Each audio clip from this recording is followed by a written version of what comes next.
El celuloide elegido. Hablamos con María Massanet. Hola, María. Hola, buenas tardes. Buenas tardes. María es historiadora, una de las historiadoras, junto a Gori Resac y la historiadora suiza Gabi Ensele, responsables de las investigaciones que han dado lugar a el Temps Semiscola, este libro y también documental del que vamos a hablar hoy aquí. María, ¿cómo comienza el proyecto y dónde surge la idea, de plasmar en un documental esta historia tan interesante de la colonia de inmigrantes centroeuropeos que vivieron en Cala Rayada? Sí, es una historia singular en la que empezamos a trabajar ahora unos 10 años, Gori Resac y yo, y después contactamos con la historiadora suiza Gabi Ensele, que es un especialista en algunas de las familias que estuvieron en nuestro municipio, especialmente en Franz Blei. Entonces empezamos la investigación al principio para un documento interno, tal vez para presentar en algún congreso, pero después el tema fue cogiendo volumen hasta que decidimos hacer una publicación y después más tarde hicimos el documental. Poco a poco ha ido creciendo. Tanto que ha llegado a la UNESCO.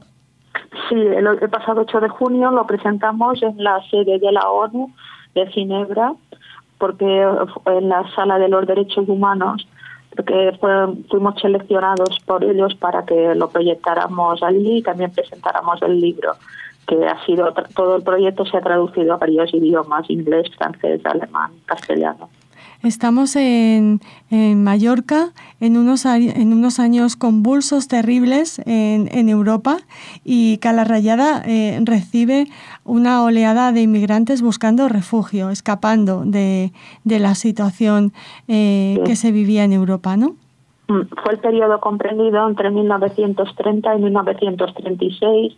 Europa, a partir del Pacto de Versalles y de la ascensión del nazismo en Alemania, pues ya empezó el tema de la persecución no solamente de los judíos o de los descendientes de esta etnia, sino también de intelectuales que de alguna manera se enfrentaban con el régimen.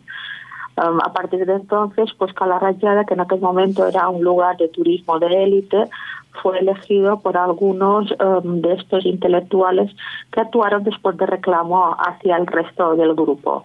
Eran un grupo de más de 200 personas empadronados sobre una población de 400.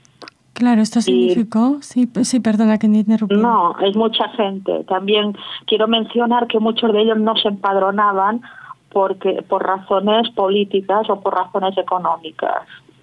Claro. Era mucho más de que 200 personas, probablemente. Y hablaremos, si te parece, María, de quiénes eran estas personas, a qué se dedicaban, cómo vivieron en nuestro país, pero esto tuvo que afectar de manera increíble al pueblo, ¿no? Sí, en aquel momento Cala Rayada era un pequeño pueblo de pescadores que dependía del municipio de Carretera, y fue elegido por varias razones. Primero, porque había ya una pequeña infraestructura turística y había un hotel de 5 estrellas que era muy famoso en aquella época. En segundo lugar, porque allí estaban garantizadas de alguna manera las necesidades básicas. Me refiero a asistencia médica, había un médico, había una farmacia en el municipio, y después sobre todo porque era un lugar muy alejado de Palma, el lugar más alejado de Palma en la isla de Mallorca, porque en Palma estaba el consulado alemán dirigido en aquel momento por un filonazi, Hans Bede, que hizo una persecución años más tarde sangrienta de esta gente. Entonces Cala Rayada quedaba de alguna manera lejos de la órbita del consulado alemán. Y luego les persiguieron. Cuéntanos un poco más sobre eso, por favor. Sí, lo que empezó vinieron, por ejemplo, Franz Blei y Kloikens, después Liesegan y Krasuski. Estas fueron las primeras familias que vinieron, y algunos, por ejemplo, Kloikens era de etnia judía, pero Krasuski no era judío. Su mujer sí que era judía y él no. había otros que no eran judíos, simplemente eran intelectuales y eran o artistas que eran representantes de lo que los nazis llamaban el arte degenerado.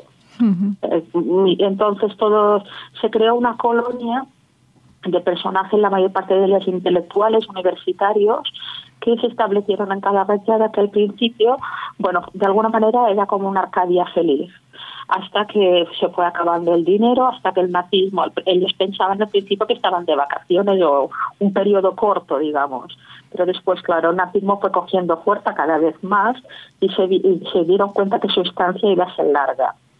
Algunos de ellos consiguieron tener capitales económicos desde su país.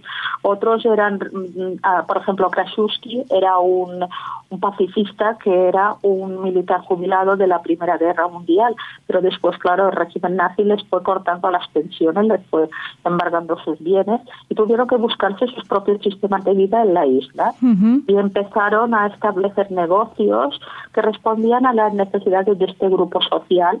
Por ejemplo, bares, joyería, pequeñas talleres de joyería, perfumerías, tiendas de pequeños colmados, y también otros establecieron aquí sus talleres de trabajo, artistas que vendían su obra afuera, o había escritores, periodistas, pintores, algún escultor, y después algunos establecieron un negocio aquí. Fue el caso de Las Estrellas, que fue una factoría de productos de rafia y de otro tipo de manualidades que tuvo mucho éxito y vendía a diferentes países del mundo, incluso a Estados Unidos. Y continúa la vida y nos has demarcado antes hasta 1936, claro, porque comienza la Guerra Civil, claro. Claro, cuando empezó la Guerra Civil, este sueño, digamos, esta burbuja explotó, al igual que muchos otros sueños desaparecieron, ¿no?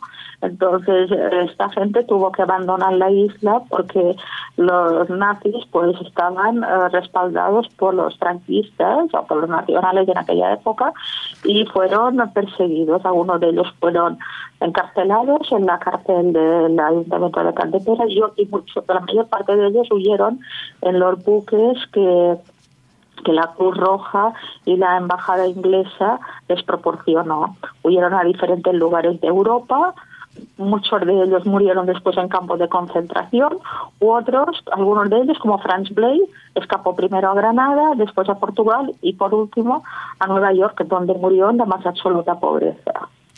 Es decir, cada uno de ellos corrió una suerte diferente, no se puede globalizar, ¿no? Pero, suerte desgraciada, vamos. Desde luego. ¿Y qué queda de ellos en Rayada, en Caldepera? Bueno, pues quedan algunas familias que volvieron después del conflicto mundial, desde que terminase la Segunda Guerra Mundial, algunos que permanecieron escondidos en la isla, hay apellidos alemanes viviendo aún en Rayada, los Liesegal, los Pilliger, los Tungler, algunos descendientes, Leuenhauser, algunos de ellos, y sobre todo queda la revolución cultural, entre comillas, que esta colonia provocó en lo que era en aquel entonces un pequeño pueblo de pescadores, porque la vida nunca más fue como antes, claro. Desde luego que sí. María, todos estos descendientes, estas personas, han colaborado con vosotros tanto en el libro como en el documental. Cuéntanos cómo ha sido la gestación de estos... Sí, la investigación se ha hecho fundamentalmente en los documentos que se encuentran localizados en el Archivo Municipal de Caldepera, los padrones de habitantes y también los libros de matrícula industrial, porque claro, ellos, yo he explicado antes que eran muy profesionalmente muy activos, entonces se daban de alta, pagaban sus impuestos, incluso interferían mucho en la vida municipal, haciendo peticiones al ayuntamiento sobre, yo que sé, balizamientos de playa, modernidades que en aquella época no existían en el pequeño municipio. Y después también una fuente muy importante ha sido las memorias que muchos de ellos escribieron los que sobrevivieron, claro, a la Guerra Mundial, escribieron de su estancia en Cala Rayada, como el mismo Blake o Cloikens o también Levy. Muchos escribieron sobre el tema. Y también quedan las cartas que los que se fueron escribieron a los que se quedaron. En este sentido, hay 4 archivos muy importantes con los que nosotros hemos trabajado, que son descendientes de estas familias. El archivo Timler, el Zilliger, el Giersegan, y han sido archivos que nosotros hemos podido utilizar. Y también los descendientes, los hijos de esta gente, se han prestado como puente oral, y de hecho aparecen en el documental contando de primera mano lo que ocurrió en esta época. Bueno, una historia increíble, maravillosa. Nos alegramos muchísimo de que la hayáis reflejado en este libro y en este documental para que los demás podamos conocerla. María, ¿cómo podemos acceder tanto al libro como al documental? Bueno, el documental está en la red, está en internet y está en catalán hasta este momento, porque la presentación en varios idiomas se hizo en la ONU y se puede comprar en librerías, tanto el libro como el documental en diferentes idiomas. ¿Vais a seguir hablando de esta colonia? Sí, ahora tenemos en proyecto presentar, es una primicia, esto lo queremos presentar en Barcelona, este tema, porque hay una asociación de protección a la cultura del pueblo judío que ha contactado con nosotros para que lo presentemos en Barcelona. Cuando lo hagamos, seréis los primeros en saberlo. Bueno, nos encantará. Aún no tenemos fecha, pero nuestro próximo etapa, digamos, es esto. Muy bien. María, tú como investigadora, ¿cuál ha sido el momento más feliz de este trabajo de tantos años? ¿Con qué momento, con qué personaje te quedas? Me quedo con el momento de presentar el proyecto en la Sala de los Derechos Humanos de la ONU. Encuentro que en este momento se hizo justicia. Reconocer de alguna manera la peripecia, la grandeza de esta gente que tuvo que salir de sus países. Y fue un reconocimiento internacional a este grupo. Muy bien. Este fue el momento más bonito. Pues nos unimos a tu emoción en ese momento y invitamos a nuestros oyentes a ver el documental y a leer este libro que se podría traducir, María, como El tiempo se desmenuza. Sí, se desvanece. Se desvanece. Sí. Muy bien. Pero esta sensación de que ellos tenían la Arcadia feliz que se les iba de las manos. Bueno, muchísimas gracias a María Massanet y esperamos tener noticias vuestras muy pronto.